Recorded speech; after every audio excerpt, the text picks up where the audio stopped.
Bonsoir à toutes et à tous et bienvenue dans ce journal. Au sommaire de cette édition du mardi 12 octobre 2010, nous évoquerons la journée de mobilisation à l'échelon national contre la réforme des retraites, l'entre-deux-tours à Saint-Gilles avec le retrait surprise de l'ancien maire Olivier Lapierre qui laisse Eddy Valadier et Alain Guédot en mano à mano pour le second tour. Enfin, nous reviendrons sur la venue aujourd'hui à Nîmes de l'eurodéputé écologiste Daniel Cohn-Bendit.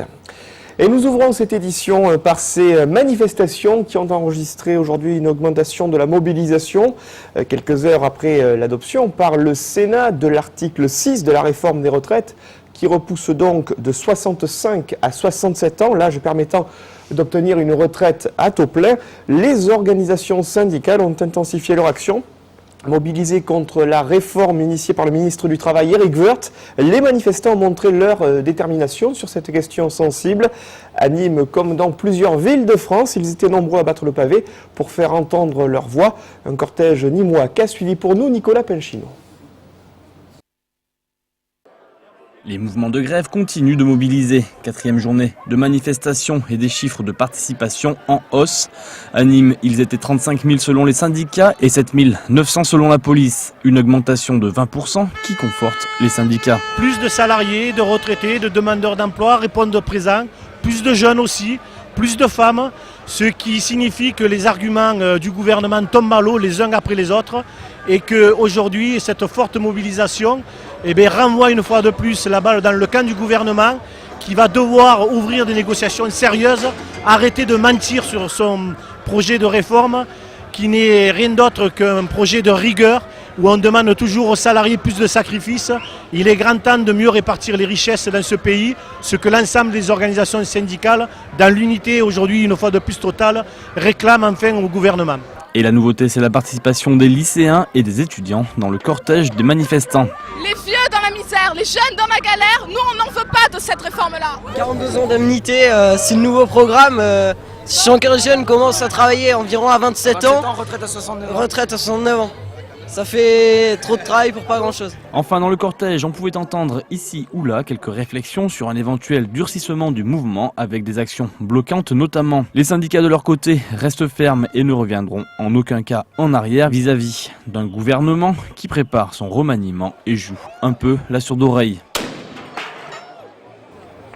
Et pour la 4e fois depuis la rentrée, ces manifestations ont rassemblé près de 3,5 millions de personnes, soit une hausse de 20% par rapport aux journées précédentes.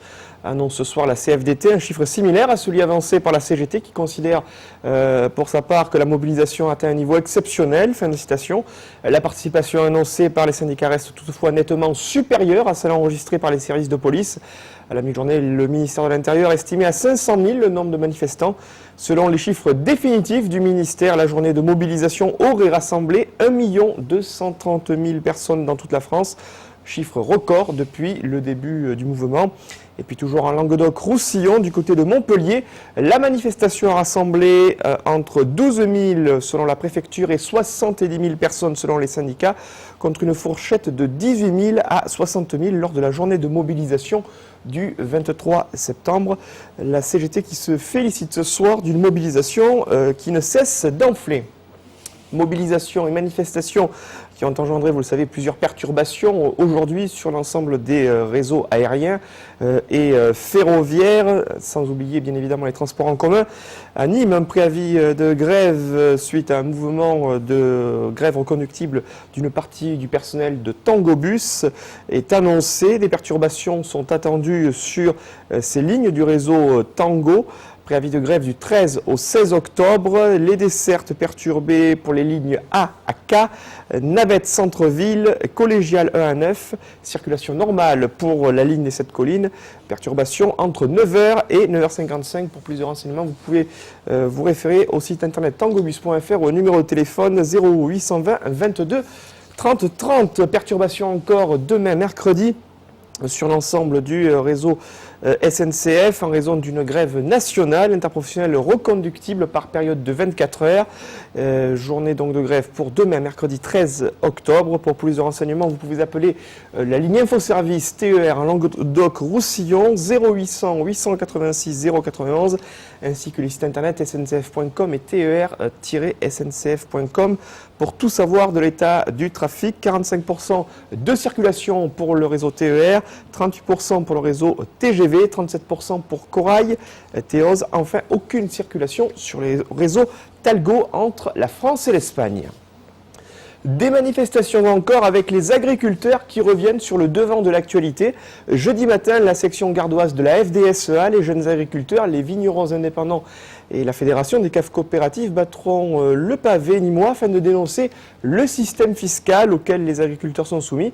Des revendications qui prennent également en compte la question de la concurrence avec les autres produits venus de toute l'Europe, mais dont les agriculteurs français estiment qu'ils ne sont pas soumis aux mêmes normes d'exigence. Une dette sociale qui s'élève aujourd'hui à 89 millions d'euros, avec une demande d'étalement de paiement pour laquelle les agriculteurs souhaiteraient avoir une réponse.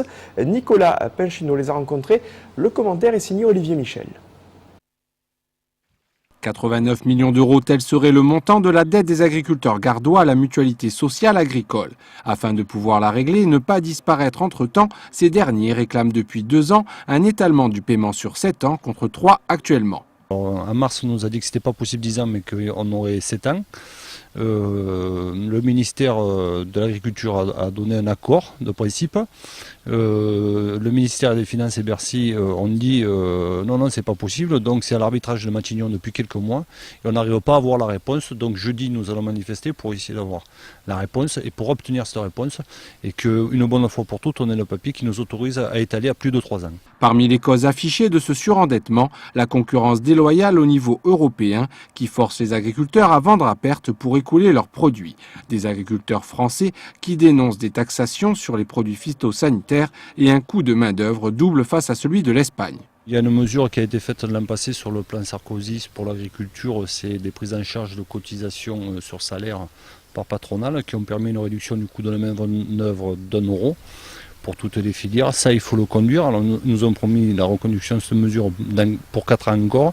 Donc, on tomberait aux alentours de 11 €, sachant quand même que l'Espagne, l'Italie ou l'Allemagne sont entre 6 et 8 € de l'heure, quoi. Des agriculteurs qui rappelleront ce jeudi qu'ils ne demandent pas d'argent mais le droit de pouvoir payer de manière échelonnée leurs dettes. Un message qu'ils feront passer matinalement au préfet en le réveillant. Et dans l'optique de cette manifestation qui débutera jeudi matin, le préfet du Gard, Hugues Bouzige, recommande aux usagers de la préfecture de différer leur déplacement. Des entrées de la préfecture qui seront bloquées par cette manifestation, au même titre que celle du Conseil général. L'accès des services sera donc impossible, précise ce soir la préfecture du Gard. 2 élections municipales partielles avaient lieu dimanche dernier dans le Gard. Si à Bagnols-sur-Cèze, l'ancien maire Jean-Christian Vaille a été réélu dès le premier tour, le profil du second tour s'annonce encore indécis à Saint-Gilles, où le divers droite Eddy Valadier est arrivé en tête des suffrages dimanche dernier avec 35,5% des voix.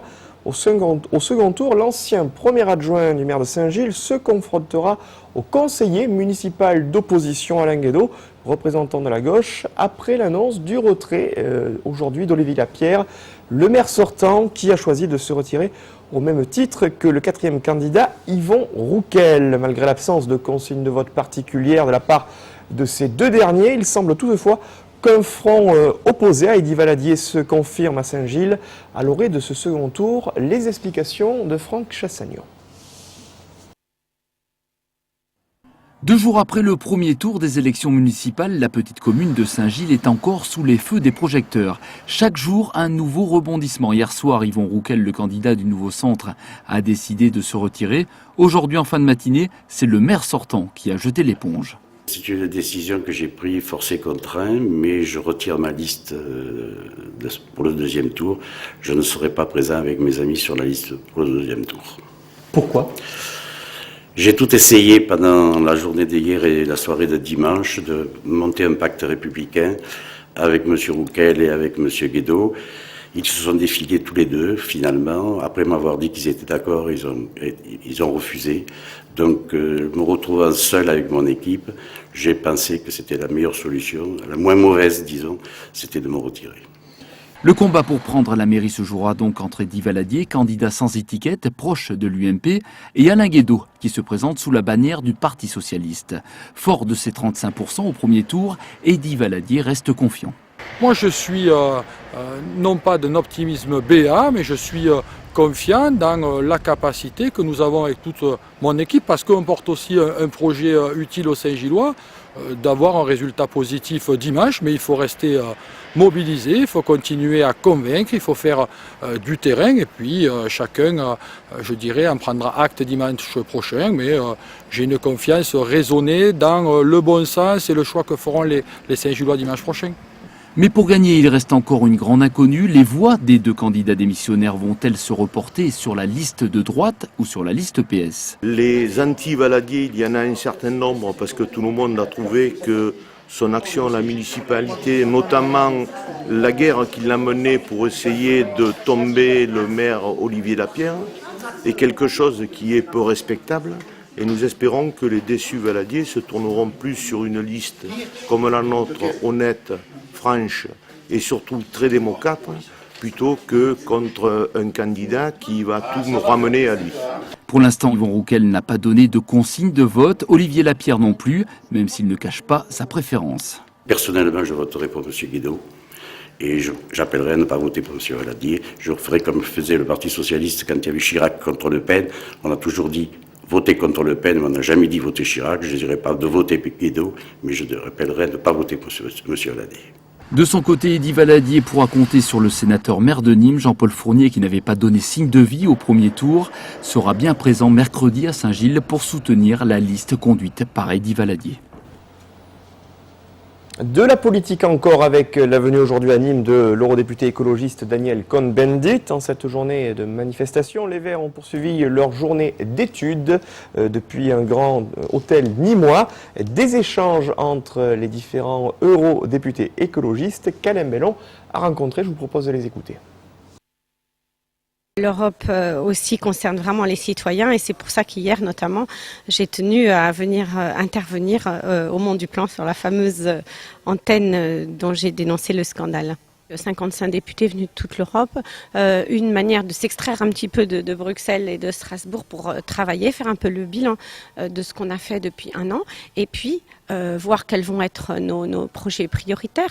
C'est vrai que pour nous, ce qui est vraiment important, on l'évoquait encore ce matin, c'est cette dimension européenne, c'est comment faire pour recréer un intérêt par rapport à l'Europe. Et une des idées phares qu'on porte depuis longtemps, mais qu'on voudrait remettre encore en avant, c'est bien pour les prochaines échéances européennes d'avoir ces fameuses listes transnationales avec le même scrutin, le même jour partout en Europe, ce qui redonnerait vraiment un intérêt pour les citoyens par rapport à ce qui se passe en Europe et intéresserait un peu par rapport au débat européen. Aujourd'hui, c'était un peu le débat, c'était les problèmes du couple franco-allemand et comment relancer un peu l'initiative européenne. Demain, le débat, ça sera la gouvernance économique de l'Europe. On fait ces journées d'études une fois par an pour essayer de coordonner un peu notre travail au Parlement européen. Donc nous sommes venus pour discuter, c'est-à-dire les différentes positions et de renforcer la cohésion du groupe des Verts européens. Et alors que plusieurs jeunes s'inquiétaient aujourd'hui dans la rue de la sauvegarde du système des retraites, des étudiants nîmois participaient dans un même temps à la deuxième du forum où était convié le monde de l'entreprise. C'est sur le site de l'université Vauban que ces étudiants ont pu remettre en direct leur candidature aux acteurs économiques locaux susceptibles de leur proposer stages et emplois. Un forum étudiant-entreprise qui s'intéressait plus particulièrement cette année au marché de l'emploi, son état actuel et les moyens d'analyse. Tous les détails dans ce sujet signé Alain Bellon. La rentrée universitaire vient d'être effectuée et déjà les étudiants ont été mis en contact avec 47 entreprises, professionnelles et associations au cours de la deuxième édition du Forum étudiant entreprise. La date qui a été choisie en début d'année va nous permettre sur pas mal de formations de permettre aux étudiants de rencontrer relativement tôt les professionnels pour pouvoir venir avec leur curriculum vitae et faire donc des demandes de stage, voire d'emploi, voire même de job étudiant. Ils peuvent faire des stages, oui, pendant leurs études, surtout à Nîmes, puisqu'il y a un stage obligatoire de 3 mois. Et ça peut leur permettre de découvrir la profession. On est ici pour discuter avec des étudiants concernant des stages et il y a beaucoup d'étudiants qui nous ont donné leur CV. Peut-être si on a de l'agence, on va trouver des bons étudiants ici. Pour les étudiants, les objectifs étaient parfois divers. C'est pas mal, on sait dans quel environnement ils travaillent, ce à quoi ça touche. On voit que c'est très varié, donc c'est mieux que moi l'idée que je me faisais. Ce serait pour des stages, pour des professions qui rentrent dans le cadre de notre projet professionnel. Bon, à la base, j'avais une idée d'enseigner soit à l'école primaire ou au collège, mais je voulais aussi m'ouvrir à d'autres domaines. Moi, je suis en licence professionnelle, donc après mon année, là, je vais arriver sur la vie active, donc je vais voir les entreprises, qu'est-ce qu'elles proposent, qu'est-ce qu'elles font. Je suis plus dans le parti patrimoine, culture, je suis plutôt au truc qui m'intéresse. Je ne vais pas voir les gendarmes ni les avocats. Plutôt culture, patrimoine, puis trouver un job pour le week-end. Des matinales seront organisées au cours de l'année, mais là, elles seront plus thématiques et en petits groupes. Et à la page des loisirs, on prend à présent la direction de Beaucaire où s'est déroulée vendredi dernier une fête des plus originales autour du torero arlésien Roman Pérez. Une fiesta camper nocturne dans des arènes montées au pied du château de Beaucaire avec un groupe de flamenco pour assurer l'animation musicale des lidias orchestrées par les toreros. Une course pas comme les autres, forcément différente et placée sous le signe de l'art et de la création en présence de quelques invités d'exception. Je vous propose de les découvrir. À la tombée du jour, la guitare et le chant flamenco du groupe nîmois Dame la Mano se sont élevés dans les carrières de l'espace Daudet, au pied du château de Beaucaire, dans le cadre d'une fête des plus originales, initiée vendredi par l'association des Amis du torero arlésien Roman Pérez.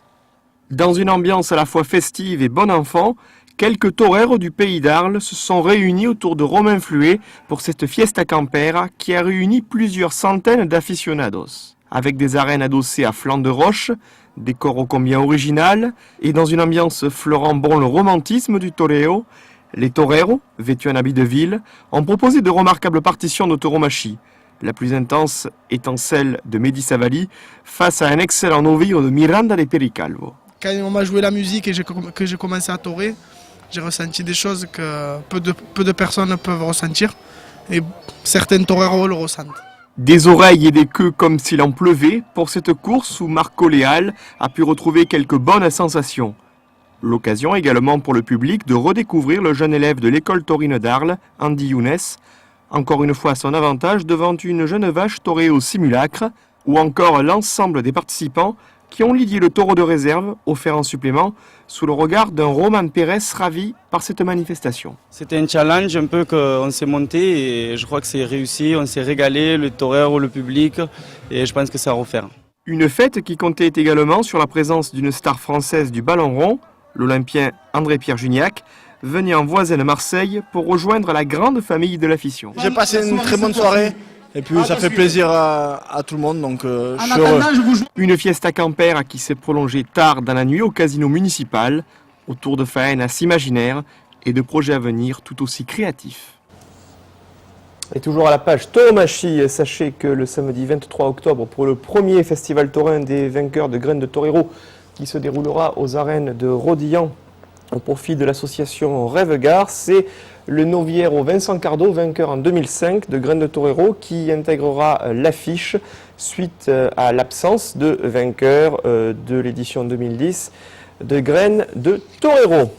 Voilà, c'est la fin de cette édition. Un petit rappel des programmes de ce soir sur Télémiroir. À 20h45, Croco Hebdo avec comme invité deux attaquants du Nîmes Olympique, Benjamin Mukanjo ainsi que Yannick Bolly. Juste après un match du Nîmes Olympique et une victoire face à Laval. C'était en Coupe de la Ligue il y a un petit peu plus d'un mois de cela. Prochain rendez-vous avec l'info demain à 12h30 avec le Flash. Et puis je vous retrouverai pour ma part à 18h30 pour Tendido Sud. Merci d'avoir suivi ce journal et très très belle soirée sur Télémiroir.